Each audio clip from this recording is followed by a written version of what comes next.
The population of a country is its horoscope. That is a statement that really makes you pause, doesn't it? It really does. I mean, you hear the word horoscope and you immediately think of, you know, star signs, maybe something mystical in the back of a newspaper. Right, you're checking if Mercury is in retrograde or something. Exactly. But this quote, which is from our source material for today, it suggests something so much more grounded and, frankly, a lot more significant for a country's future. It frames the entire conversation perfectly, because for a sociologist, when they look at demographics, they're not just seeing numbers on a spreadsheet. Yeah. They're seeing the destiny of a nation. They're seeing its economic potential, where the social strains are going to appear, its future political power. It's all there in the data. And that is exactly what we're going to be unpacking today. So welcome, everyone, to a very special deep dive. We are focusing on the full summary for UPSC, which has been, I have to say, meticulously curated by the Simplified UPSC by PPP YouTube channel. They do incredible work. If you're a serious aspirant, the way they break down these really complex sociological ideas is, well, it's invaluable. It is. It's not just about reading the book. It's about understanding the context, the connections, and that's what we're here to do. Absolutely. So before we jump into the heavy-hitting theories of Malthus and the reality of Indian demographics, we just have a little bit of really crucial housekeeping to get through. The important stuff. The important stuff. First and foremost, if you want to really improve your retention of this material, and if you want to keep getting these deep dives, please, right now, just pause and go subscribe to the Simplified UPSC by PPP YouTube channel. It really does help the algorithm find the people who need this content. It helps so much. And on that note, we have a humble request.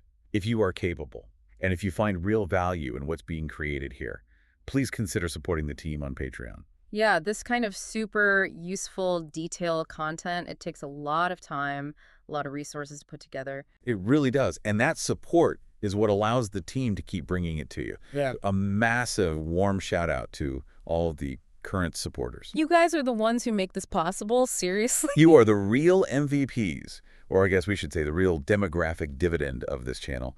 Also, please don't forget to like this video and share your valuable comments. We love seeing the discussions that happen there. And we know you're going to ask about notes. Everyone always asks. Always. And there's good news. The free notes, along with practice previous year questions, the PYQs, they're all available on the public Telegram channel. Which is fantastic. But here's the pro tip. Okay. If you want that premium experience, if you want access to all the videos in the series at once and the premium notes, I mean, these are way more detailed. They have extra PYQs. And crucially, the model mains answers. The model mains answers, all perfectly organized. That's a game changer for mains prep. Absolutely. Having a model answer shows you exactly how to structure your thoughts for the examiner. It's gold. It really is. To get that, you need to join the private Telegram library. And how do they do that? Just send a DM, a direct message on the public Telegram channel, and the team will get you sorted. Okay, housekeeping done. Let's get into the meat of it. Today's mission, we are tackling Essential Sociology by Nitin Sangwan, specifically Chapter 24. Population dynamics. And this is a heavyweight chapter. Our objective isn't just to memorize some numbers. We have to analyze population as a genuine social force. Right.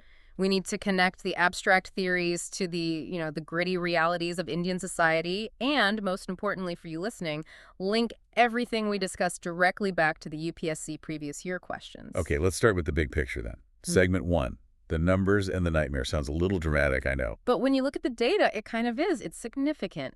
The source material highlights this massive milestone. Somewhere around 2023, maybe early 2024, India officially overtook China. To become the most populous country in the world. We're talking an estimated 1.43 billion people. It's a number that's so big, it's almost impossible to wrap your head around it. And this immediately brings up that classic debate, doesn't it? Is this number our greatest strength, our superpower, or is it a ticking time bomb? That is the asset versus burden debate. It's the central tension of modern India, really. On one hand, a huge population can be a demographic dividend. A massive workforce, a massive market ready to drive the economy. Exactly. But on the other hand, if that workforce isn't educated, skilled, and employed, it becomes a demographic disaster. You get high unemployment, huge strain on resources, social unrest. Precisely. It feels like high risk, high reward. Yeah. If we get it right, we could be the engine of the global economy for the next century. And if we get it wrong, well, that's where the nightmares come in.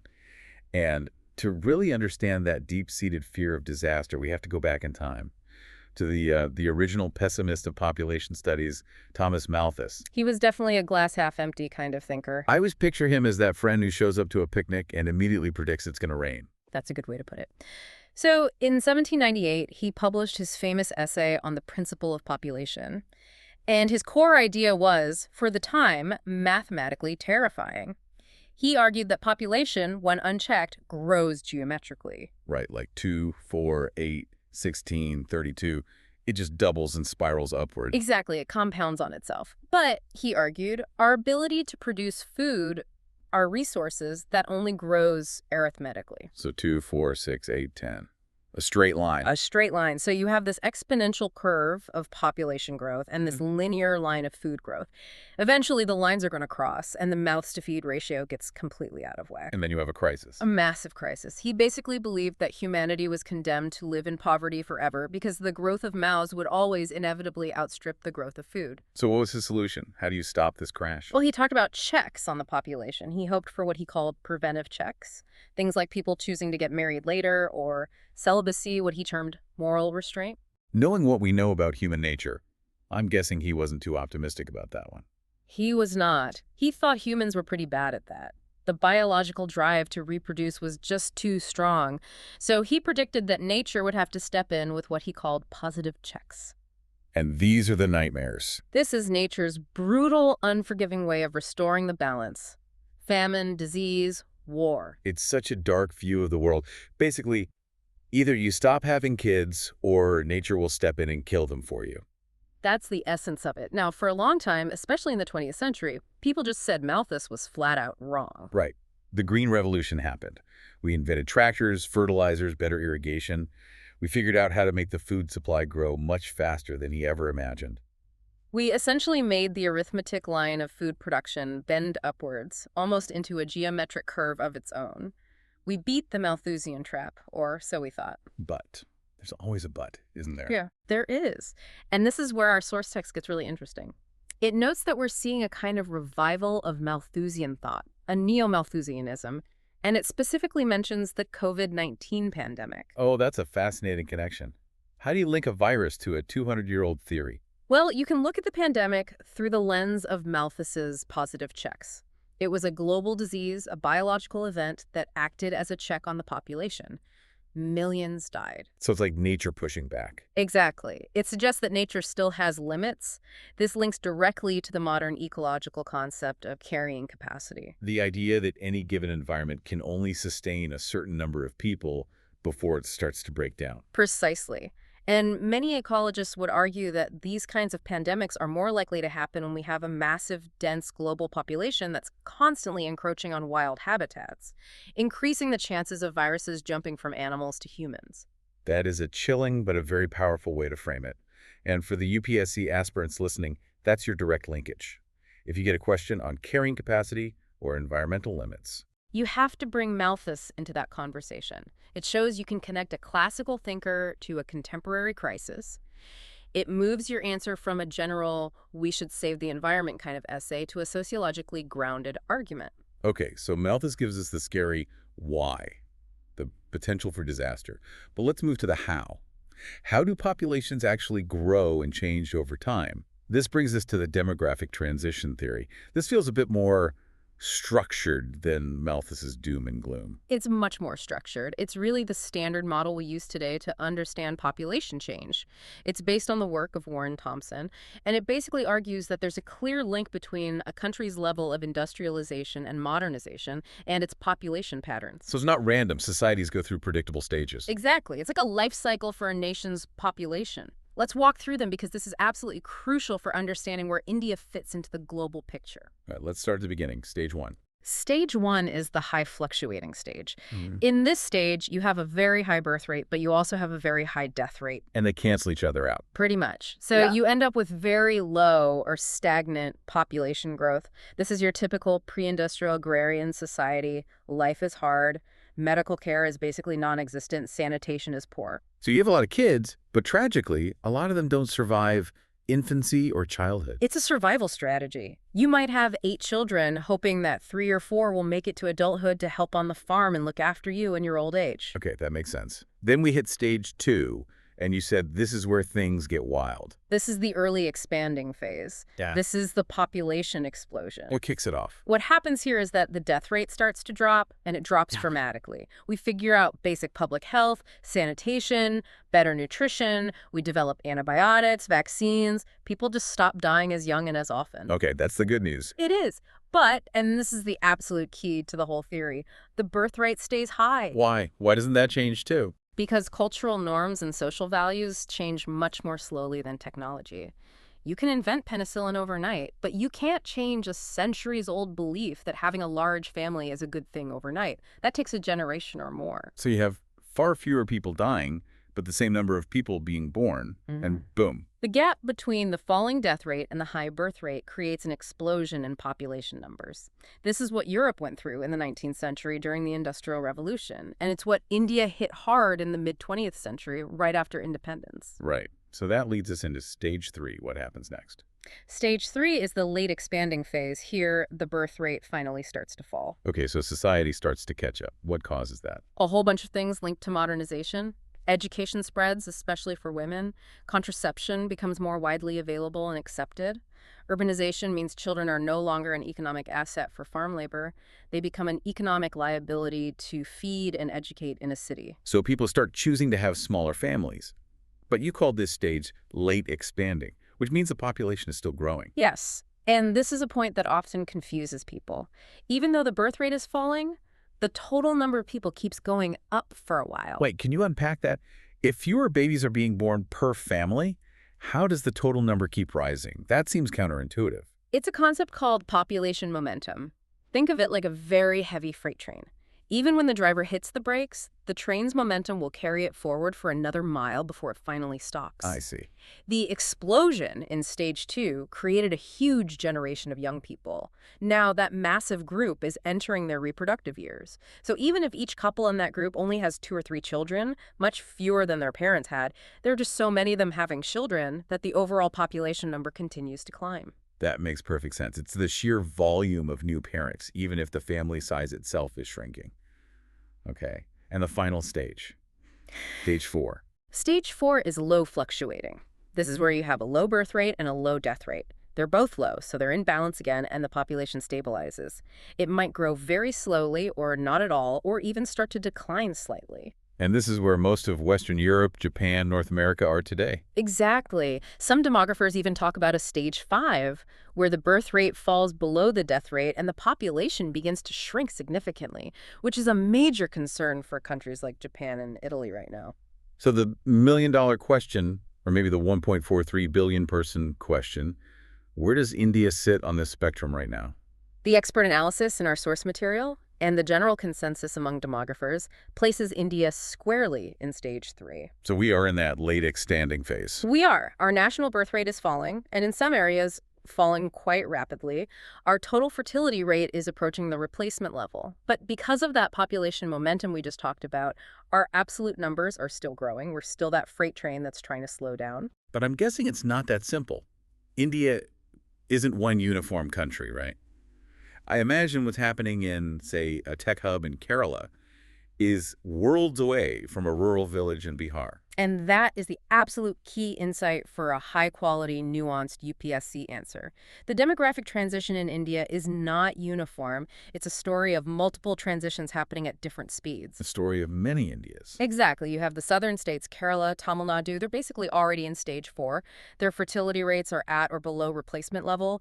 Their population has stabilized. In fact, Kerala's demographic profile is starting to look more like a European country than a North Indian one. And on the other end of the spectrum? On the other end, you have what are known as the EAG states. EAG. That sounds like a government acronym. It is. It stands for Empowered Action Group. It's a polite bureaucratic term for states that have lagging socio-demographic indicators. We're mostly talking about the Hindi heartland states, Bihar, Uttar Pradesh, Madhya Pradesh, Rajasthan. And they're still in an earlier phase. They are lagging behind in the transition. Their birth rates are falling, but much more slowly.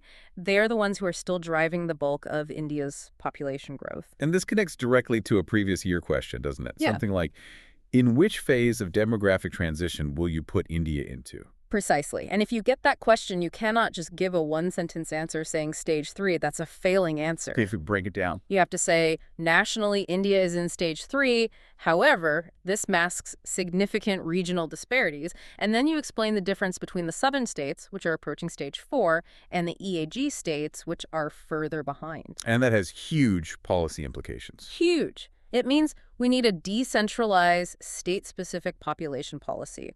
A one-size-fits-all approach is doomed to fail.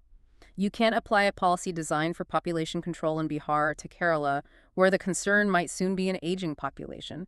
It's a completely different set of challenges. That's a great point. Okay. Okay, so we understand the stages of growth.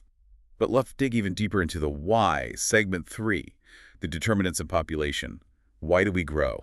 And here, our source makes an important distinction between two words that sound similar but mean very different things: fertility and fecundity. Yes, this is a classic concept and a favorite trap for examiners to see if you know the difference. Let's clarify it for everyone. What's fecundity? Fecundity is purely biological. It's the physiological potential to reproduce. So a healthy woman, from a biological standpoint, might be capable of having, say, 15 children over her reproductive lifespan.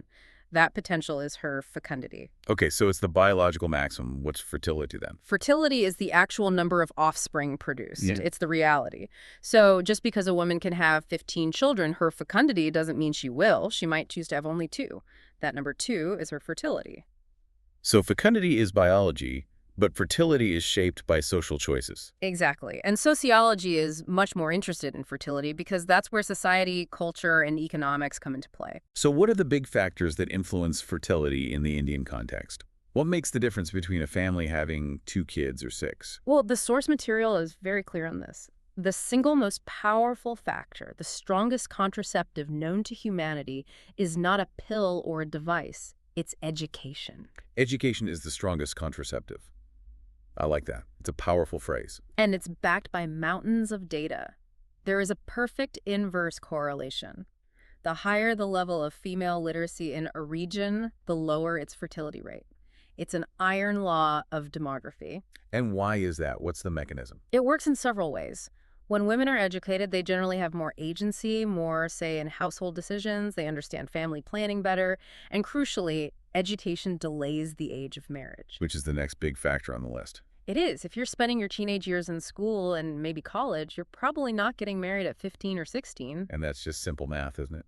A lower age of marriage means a longer reproductive window. Exactly. If a woman gets married at 16 versus, say, 26, that's 10 extra years of potential childbearing within a marriage. That's why laws like the Prohibition of Child Marriage Act are, in effect, also population policies. Then there are the deep-seated social values. We have to talk about the preference for sons. This feels like such a massive cultural anchor pulling fertility rates up. It's huge in the Indian context. You have to understand it from a structural perspective. In a society that has traditionally lacked a strong state-sponsored social security net for the elderly, a son is seen as your old age insurance. He's your pension plan. He is.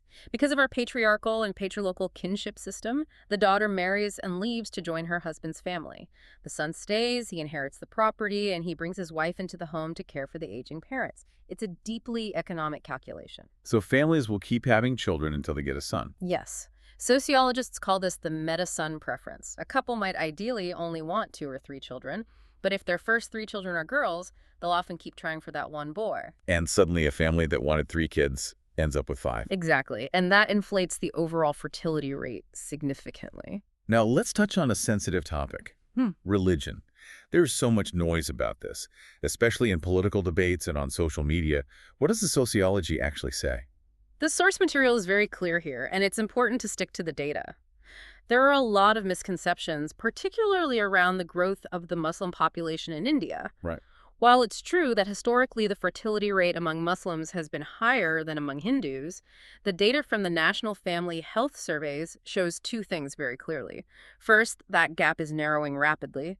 And second, the growth rate for all communities is slowing down. So what's the real variable here, if not religion? It's development, it's education and income. The data shows that these are far better predictors of family size than a person's faith. A middle-class, educated Muslim family in a city has the same small family norms as a middle-class, educated Hindu family in a city. So poverty drives population more than piety does. That's a perfect way to put it. This brings us to the last point, economic status. The poor tend to have more children. But it's not because they're irresponsible or uneducated in a simplistic sense. That's another economic calculation. It is. In a poor, agrarian, labor-intensive economy, a child is an economic asset, not a liability. A child is another pair of hands to work in the fields or to be sent to the city to earn. For a landless laborer, their children are their workforce. This flips the entire middle-class burden narrative on its head. That's a crucial insight. Now let's look at the other side of the population equation. Mortality, the death rate. Right. And as we said, this is what changed everything. The death rate in India has declined dramatically and rapidly. Medical cures, primarily. The arrival of antibiotics to fight infections, vaccines for diseases like smallpox and polio, and improvements in public health and sanitation. These were, in a sense, easy fixes. And this created the gap. This created the gap. The death rate falls off a cliff. The birth rate only drifts down slowly, because it requires changing culture, not just handing out a pill. And that wide gap between the fast-falling death rate and the slow-falling birth rate, that is the precise definition of India's population boom in the 20th century. Okay, let's move on. Segment 4, migration. The moving masses. This adds another layer of complexity. It's not just about how many people there are, but where they are and where they're going. Exactly. Population dynamics aren't static. People move. And to understand this, we usually start with Everett Lee's theory of push and pull factors. Simple enough concept. Push factors are things that push you out of your home. Like poverty, unemployment, lack of land, caste oppression in the village. And pull factors are things that pull you towards a new place. The lure of city life, the perception of better jobs, better education for your kids, and the anonymity that a city can offer. Now, what are the dominant patterns of migration in India? It's not as simple as everyone from a village moving to Mumbai, is it? Not at all. In fact, the single largest stream of migration in India by volume is rural to rural. Wait, really? That's surprising. We always hear the stories about moving to the big city. Why rural to rural? One word, marriage. Ah. Because of the patriarchal system of patrilical residence, when a woman gets married, she moves to her husband's home. And since most of India is still rural, the vast majority of marriages are between people from different villages. So every year, millions of women migrate from their natal village to their husband's village. That's a form of migration we don't often think about, but the numbers must be massive. They are. It's not economically driven in the same way as labor migration, but it's the dominant form, especially for women. So what's the dominant form for men? That's the one we typically think of, rural to urban, men moving from villages to cities primarily for employment, and they often do it through specific patterns. Like? Well, there's step migration. It's like climbing a ladder. You don't usually see someone move from a tiny, remote hamlet straight to downtown Delhi. Instead, they first move to a larger town nearby. They get some skills, learn how a more urban environment works, maybe save some money. Then, from that town, they might move to a regional city.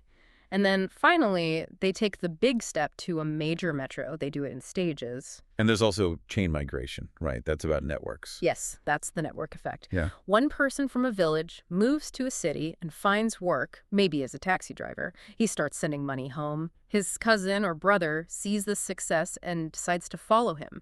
The first guy helps him out, finds him a place to sleep, helps him get a job. And soon you have a whole community from that one village doing the same work in the same city. Exactly. They follow the chain. This is why you find these dense networks, these urban villages where people from the same region or even the same village cluster together. It's a support system. But we have to talk about the huge disruption to this pattern that we saw during COVID. The reverse migration. I mean, the images of millions of workers walking hundreds of kilometers back to their villages, that was heartbreaking. It was a defining sociological event of our time, and it was a huge focus in the 2020 and 2021 PYQs. It exposed the incredible vulnerability of the urban migrant worker's life. How so? It highlighted the concept of what the sociologist Jan Bremen calls footloose labor. These are people who build our cities, run our factories, deliver our food, but they have no social security in the city. They have no rights, no savings, no safety net. They are footloose, not tied down, but also not rooted. So when the lockdown hit and their daily wage disappeared? They had nothing. The city, which was their place of work, offered them no support, so they had no choice but to fall back on their traditional safety net. The village, the land, the kinship network. They walked home. And what were the consequences of that mass return? It was a real double-edged sword. On the one hand, it put an immense strain on the rural infrastructure. Villages suddenly had to support millions of extra people with no work. It also, tragically, helped spread the virus from urban hotspots into the hinterlands. But were there any positive consequences? Sociologically, you could argue it created a potential brain gain for some rural areas. Skilled and semi-skilled workers, carpenters, electricians, people with new ideas returned to their villages. But more than anything, it was a stark reminder that for millions of Indians, the city is just a place to earn, not a place to live, not a real home. What are the broader social consequences of migration, even in normal times? They're profound. In the cities, it leads to the nuclearization of families. But back in the village, it creates a society of left-behind women. Which leads to the feminization of agriculture. That's a key term. It is. The men leave for the cities. The women are left to manage the farms. They're doing the plowing, the sowing, the harvesting. They are the de facto farmers of India. But what's the problem with that? The tragedy is that while they have all the responsibility, they often don't have the legal title to the land. The property is still in the husband's name. So they can't get bank loans or access government subsidies for farmers? Precisely. They have the work, but not the power or the resources. It also changes caste dynamics. The city offers anonymity. Your caste identity, which is all-encompassing in a village, matters much less when you're on a crowded Mumbai local train or working on a massive construction site. For many, especially from lower castes, migration is a form of liberation from the rigidities of the village hierarchy. Let's shift gears now to segment 5, policy and planning. How has the Indian state tried to manage this massive, complex demographic picture? India actually has a very long history here. It's a surprising fact, but in 1952, India became the first country in the world to have an official, explicit national family planning program. The first in the world. Wow. We usually think of ourselves as playing catch-up on these things. We were pioneers, at least in policy terms. Back then, it was a very clinical approach, setting up clinics, distributing contraceptives, but then things took a very dark turn in the 1970s during the emergency. The infamous population control phase. Yes. The program shifted from voluntary family planning to coercive population control. The government, under Sanjay Gandhi, initiated a campaign of forced sterilizations. They set targets for bureaucrats, didn't they? Yes, and that was the disastrous part. Bureaucrats and police were given quotas to meet, which led to them rounding up people, often the poorest and most powerless, to be sterilized against their will. It was a gross violation of human rights. And it must have completely destroyed the public's trust in the government's health programs. It destroyed trust for a generation. It gave the entire concept of family planning a terrible name, associating it with coercion and state violence. It set the movement back by decades. So there had to be a major reset. A complete paradigm shift was needed, and that came in the year 2000 with the National Population Policy, or NPP 2000. This is the policy that aspirants really need to know inside and out for the exams. So what was the big shift in 2000? The language and the philosophy changed completely. It moved away from control and towards reproductive and child health. So it's not about stopping birth, it's about ensuring well-being. Exactly. It became a target-free approach. No more quotas for sterilizations. The focus shifted to positive incentives, promoting education, delaying the age of marriage, and, crucially, focusing on reducing the infant mortality rate, the IMR. What's the logic there? Why does reducing IMR help control population? The logic is simple and humane. If parents are confident that their children will survive, they will naturally choose to have smaller families. If infant mortality is high, they'll have more children as a form of insurance. So you save babies to have fewer babies. Save babies to have fewer babies. That's powerful. So has the NPP 2000 worked? What's the critique? That's the analysis you need to provide in an answer. On one hand, yes, it has been a success. The national IMR has reduced significantly. The total fertility rate, or TFR, has dropped to near the replacement level of 2.1 in most of the country. But as we discussed, the regional disparities remain stark. The policy hasn't been equally effective everywhere. The challenges in the EAG state show that there's still a long way to go. Okay, that brings us to segment 6, emerging issues. This is the so what section.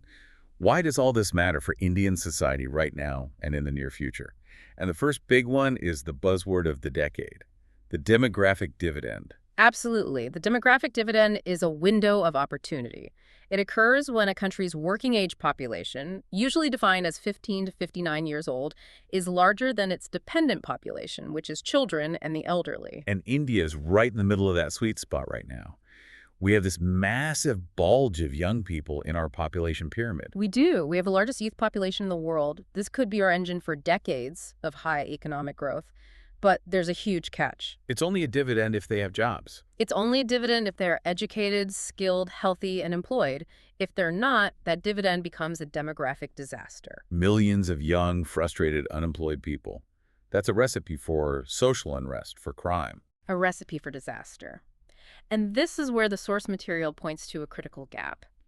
It mentions things like the Skill India mission, but it also highlights the lack of formal vocational training. What are the numbers on that? They're stark. Less than 5% of our workforce is formally skilled. You compare that to countries like South Korea or Germany, where that figure is incredibly high, you see the problem. We are producing graduates with degrees, but are we producing people with the skills the modern economy needs? That's the critical question. Okay, next emerging issue, and this one might surprise people. Aging. We're always called a young country, but the PYQs are starting to ask, is aging an emerging issue in Indian society? And the answer is an emphatic yes. It's the other side of the demographic transition coin. As birth rates fall and life expectancy increases, the proportion of elderly people in the population inevitably starts to grow. It's happening slowly, but it's happening.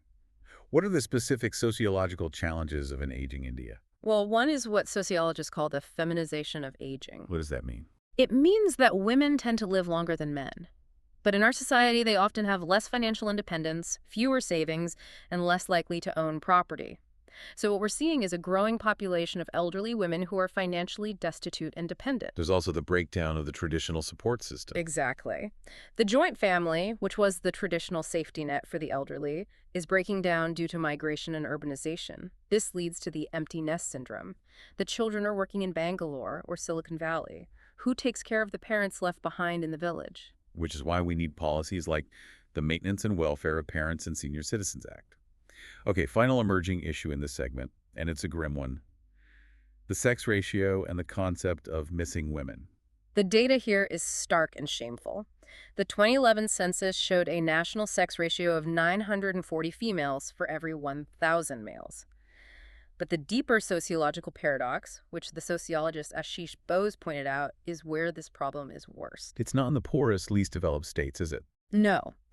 Counterintuitively, some of the worst sex ratios are found in the economically prosperous states, places like Punjab and Haryana. That seems so backward. You'd think wealth and development would lead to better treatment of women. Not necessarily. What wealth provides is access to technology, in this case, ultrasound technology, which was misused for sex-selective abortion.